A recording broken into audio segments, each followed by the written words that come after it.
Dear students, today we are going to talk about a very important topic, and that is called as regulation of gene expression. So when we talk about regulation of gene expression, it is actually regulation of formation of proteins, right? When you start understanding regulation, right, it can occur both in prokaryotes or in eukaryotes. When we talk about a prokaryotic gene expression, right, we talk about a gene expression wherein a single promoter is the one which is responsible for the formation of all structural genes, that means all structural proteins, right? And that is why it is called as a polycystonic genome. However, when we talk about a eukaryotic genome, it is a monocystonic genome wherein there will be a single promoter for every single gene, and that is where the regulation in prokaryotic and eukaryotic genome are entirely different.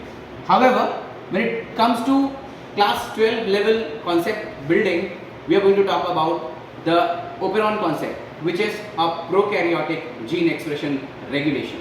Fine. So when we talk about operon, my dear friends, we are talking about operon now, right? Operon, the word, it comes from opera. Opera means cluster of people for a single work, right? Here also operon means a cluster of gene which will be controlling the formation of structural proteins. My dear friends, when you start understanding, for instance, this is a prokaryotic genome. For instance, that particular organism is a bacteria, Escherichia coli, right? Now this particular bacteria has got its own genome which is circular though, right? When I am going to talk about this, I have made a linear genome over here, but it is usually circular.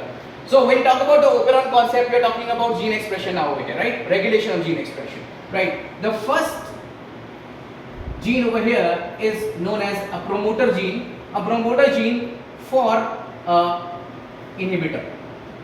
So this is a regulatory gene which we are going to talk about, which makes inhibitor and then after promoter and of course operator. This promoter, operator and regulator make the regulatory gene of this operon building concept. Now the second one is called as the structural gene concept. This is the first structural gene, for instance, the second structural gene and the third structural gene, and of course the terminator of the gene. Right, so that this terminator will terminate that mRNA formation. Got the point? That is the transcription. My dear friends, let us understand how does it work, right? This particular first gene is a promoter gene, whereby there is another gene which is called as gene for inhibitor. The promoter gene is a gene where the RNA polymerase binds. This RNA polymerase is responsible for the formation of mRNA, my dear friends, right? So RNA polymerase usually bind over here, whereby after binding to the promoter, it initiates the formation of the structural gene. So the first gene is an inhibitor gene, which is a part of regulatory gene in the operon concept. This inhibitor gene. The second one is again a promoter gene. This promoter gene is for an operator gene, very important gene, operator gene.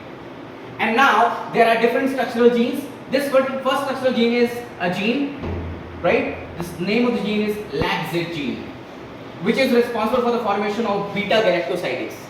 The second gene is called as LAC-Y gene, which is responsible for the formation of permease enzyme. And the third one gene is called as LAC-A gene, which is responsible for the formation of trans-acetylase enzyme, which is followed by a terminator gene, whereby the transcription terminates.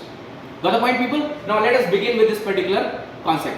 Now this particular concept, operon concept, is also known as inducible operon, right? A concept which is responsible to shut an operon on, right? Inducible operon. That means it induces the starting of an operon. What is that inducer over here?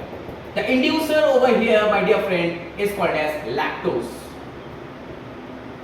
Now this particular bacteria, Escherichia coli, is in a media which contains lactose, for instance, right? And lactose behave as an inducer. Before lactose was present in the media, what has happened? That is something which we have to understand. What has happened is this particular inhibitor gene has made an mRNA for the inhibitor and made a very important protein, a specific protein, and that is an inhibitor protein, also known as a repressor protein. This inhibitor protein, it binds over the operator,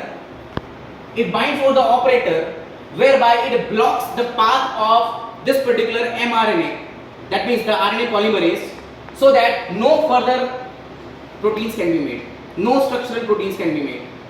That means this particular inhibitor protein has binded over the operon before this particular inducer was present in the cell. The moment this inducer enters, the question is, why will this enter?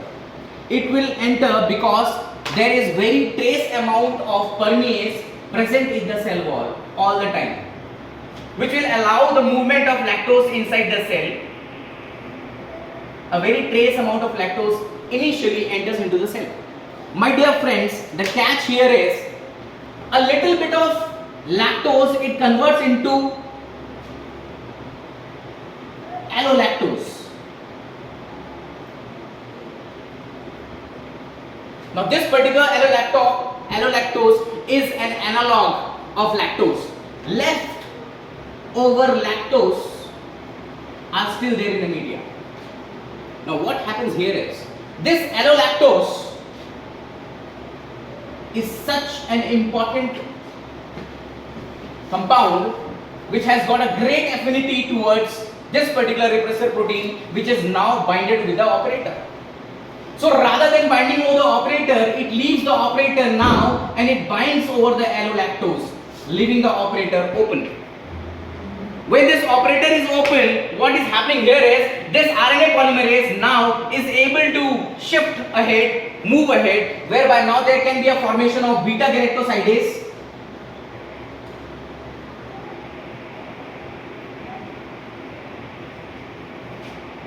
There can be a formation of permease.